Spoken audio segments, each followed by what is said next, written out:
গর্বে ফুলগুলো ফুলছে আর কি, ঠিক থাকতে পারছে না, মানে এত মধু হয়েছে, ফুলে ফুলে পড়ে যাচ্ছে।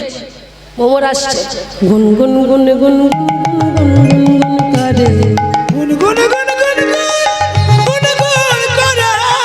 হ্যাঁ আসছে।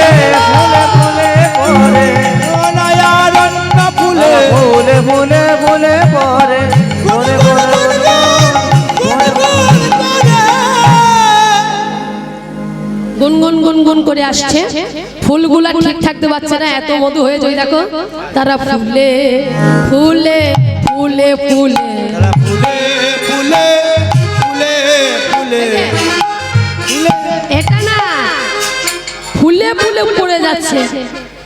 কড়াই যদি এক কড়াই দুধ হয় তাহলে কি হবে? যত জাল দেবেন একবারে মুটলে পড়ে যাবে, কড়াই থাকবেই না, মানে এত মধু হয়েছে এরকম। ফুলে ফুলে ফুলে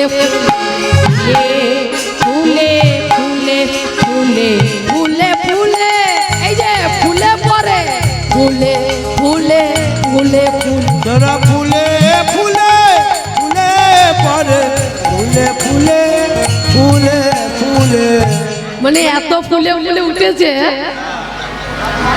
থাকতে পারছে না, মানে কোন ফুলে বসবে?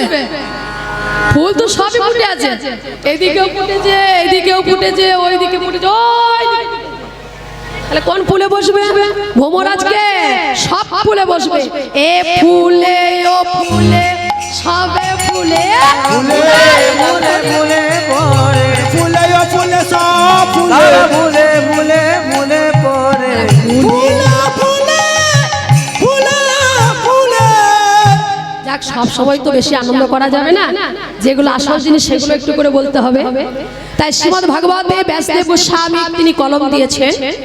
ভগবান যেমন ভাগবতে বলেছেন রাসের প্রথম পদ যেমন শারদচন্দ্র, তেমনি ভাগবতের শ্লোকটি এটা হচ্ছে প্রথম শ্লোক। এই শ্লোক না বললে রাসলীলা হবে না। এই শ্লোকটি ভগবান ও পিতারাত্রি পিতারাতে শারদতে ফুল্ল মল্লিকা ফুল্ল মল্লিকা রন্তং মনশ্চক্রে যোগ মায়া উপাশ্রিতা, যোগ মায়া উপাসিতা। আচ্ছা, এই শ্লোকটির মানেটা একটু ভালো করে বুঝতে হবে। ভগবান ওপি, ভগবান ওপি তারাত্রি। আচ্ছা, ওপি এখনকার যারা বেশিরভাগ বাংলা নিয়ে পড়াশোনা করছে, যারা বাংলাটাকে বেশি ভালোবাসে, বাংলার সবসময় কিন্তু সম্মান বেশি, কারণ বাংলার যে এত মানে তা বাংলা অভিধান খুললেই বোঝা যাবে, একটা দুটো মানে না, একটু ভালো করে লক্ষ্য করুন। আচ্ছা, ভগবান ওপি, ওপি শব্দের মানে কি? ওপি শব্দের মানে হচ্ছে ভগবান হয়ে, কিন্তু হইয়ে বললে হবে না, ভগবান হয়েও, বুঝে যাবে, বলার মধ্যে একটু পার্থক্য আছে। ভগবান হয়েও যদি বলি, এবার একটু লক্ষ্য করো, মানে বলতে চাইছে ভগবান হয়েও, এবার জিজ্ঞাসা একটা চিহ্ন দিন, ভগবান হয়েও মানে ভগবান হয়েও ভগবান একজনকে, আস্তে আস্তে আস্তে, ভগবান একজনকে আশ্রয় করলো। আচ্ছা, ভগবান হয়েও ভগবান একজনকে আশ্রয় করলো কেন? আচ্ছা, ভগবানের আশ্রয় দরকার কি? আগে জানতে হবে যে ভগবানটি কে। সবাইকে তার ভগবান বলা যাবে না, যাবে? আচ্ছা, সবার বাড়িতে ক্যালেন্ডার আছে তো? একটু ক্যালেন্ডারে লক্ষ্য করে দেখবেন তো, দেখবেন ব্রহ্মা ধ্যানে বসে আছে, ভোলানাথ মানে মহাদেব ধ্যানে বসে আছে, ইন্দ্র ধ্যানে বসে আছে, গণেশ ধ্যানে বসে আছে। আচ্ছা, এমন কোন ছবি দেখাতে পারবেন যে ভগবানও ওই ব্রহ্মার মতন ভোলানাথের মতন ধ্যানে বসে আছে? আছে? কারো বাড়িতে এরকম ছবি আছে কি? ভগবানও ধ্যান করছে এরকম ছবি আছে? ভগবান ধ্যান করছে এরকম ছবি কারো বাড়িতে নেই, গ্যারান্টি দিয়ে বলতে পারি। কিন্তু আমি গ্যারান্টি দিয়ে বলতে পারি ভগবান ধ্যানে নয়, ভগবান যে এমন ভাবে আছে সেটা আমরা সবাই গ্যারান্টি দিয়ে বলতে পারি। কিরকম? তো নিতাই গৌ সব জায়গায় ক্যালেন্ডার দেখবেন সব জায়গায় ভগবান একটা গাছের নিচে দেখবেন বাঁশি ধরে দাঁড়িয়ে আছে, তাই না? তাহলে এমন কোনো ছবি দেখাতে পারবেন না যে ভগবান ভোলানাথের মতন ইন্দ্রের মতন বসে বসে ধ্যান করছে। সেই জন্য বলে সবাইকে ভগবান বলা যাবে না, সবাই ভগবান নয়।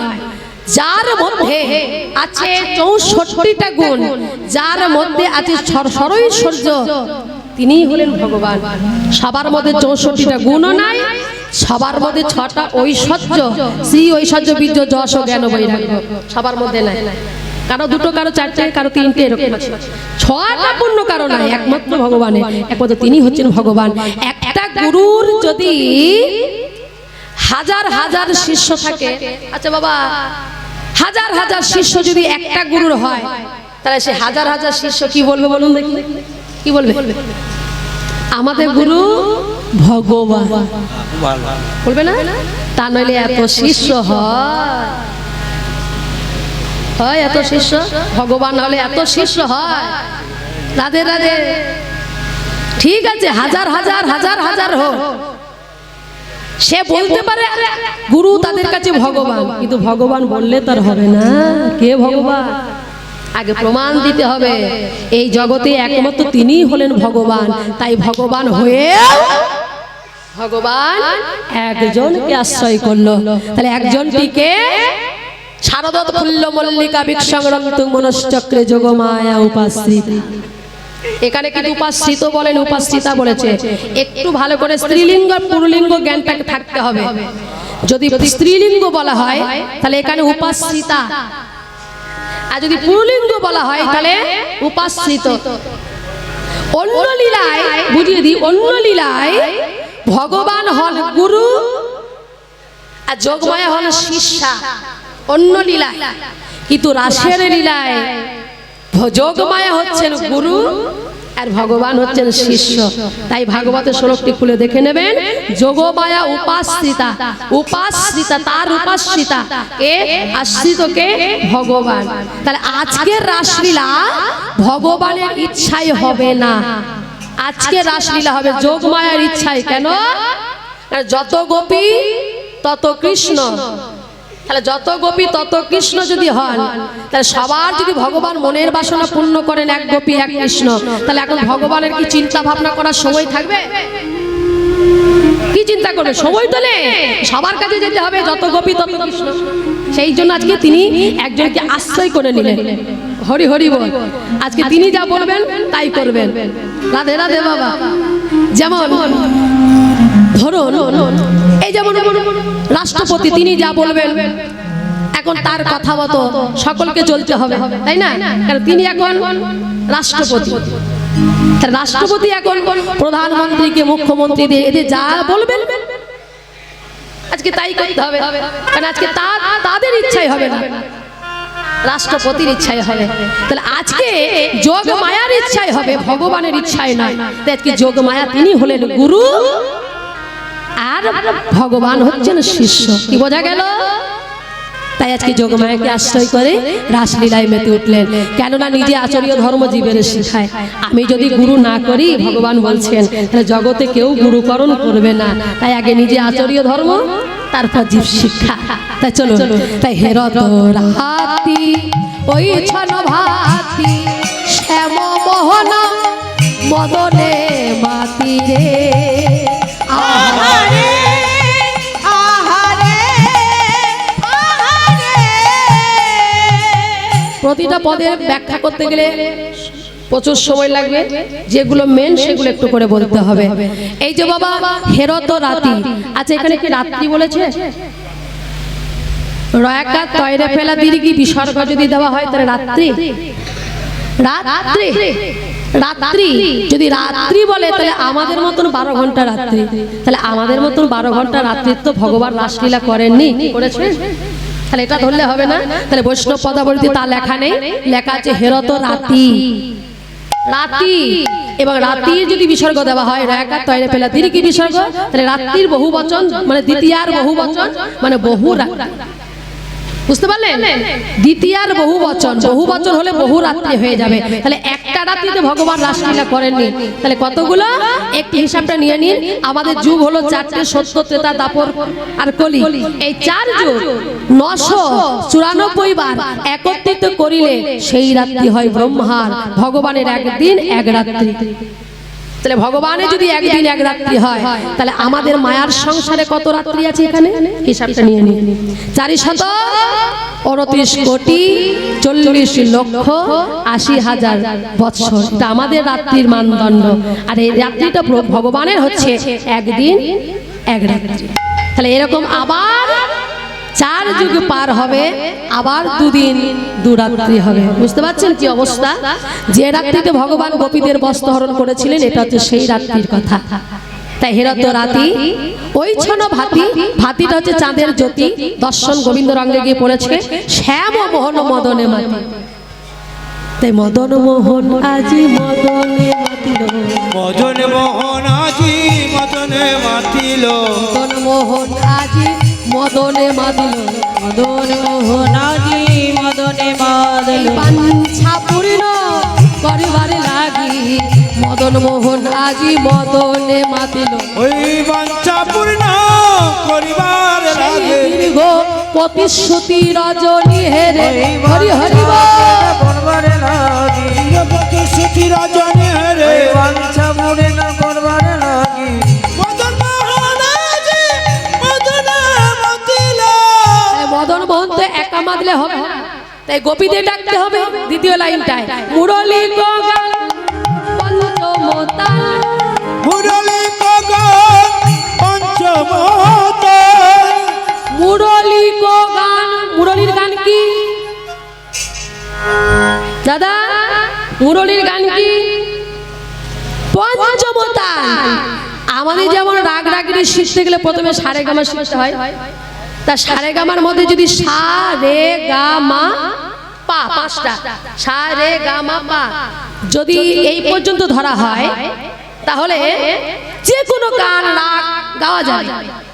তেমনি এই পঞ্চমতানটা 5টি অক্ষর আছে, ক ল দীর্ঘি নাদ বিন্দু। এটাতে 5টা করে, এটা হচ্ছে একটা বীজ মন্ত্র। এটা সম্পূর্ণ করলে একটা বীজ মন্ত্র দাঁড়াবে। আমি সম্পূর্ণটা বলছি না, বানানটা একটু পূর্ণ করে দিই। কয়ে লয়ে দীর্ঘি নাদ বিন্দু, এটা হচ্ছে একটা বীজ মন্ত্র।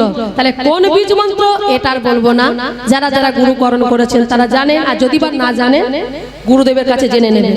ঠিক আছে, ঠিক আছে মা, জেনে নেবেন এটা কি। এটা একটা বীজ মন্ত্র, আর বলবো না, বলা যাবে না আসরে মাঝে মাঝে। তো এইটা আজকে পঞ্চমতানে গোবিন্দ বাজাচ্ছেন। যারা এই মন্ত্রের উপাসনা করে রেখেছেন, সাধনা করেছেন, মন্ত্র নিয়েছেন, আকর্ষণ হবে। আর যখনই আকর্ষণ হবে তখন কুলবতী চিত হরি হরি চিত চরণী, কুলবতী চিত চুরি করিল, আরে কুলম চিত চুরি করিল, আরে আরে আরে, সব চুরি করা যায়, মন চুরি করা যায় না। তাই গোবিন্দাসকে সেই মন্ত্রে বাঁশি বাজিয়ে ভক্তের মন চুরি করে নিয়ে রাস মঞ্চে চলে গেল। তো ভক্তমণ্ডলী মায়েরা, গোবিন্দ বাঁশি বাজাচ্ছেন। বাঁশি তো বাজে সবাই জানে, বাঁশি কি বলে বাজে বলো? বাঁশি কি বলে বাজে? গোবিন্দ যখন বাঁশি বাজে কি বলে বাজায়? হ্যাঁ, রাধে রাধে, রাধে রাধে বলে তো। কি জানেন না কি বলে?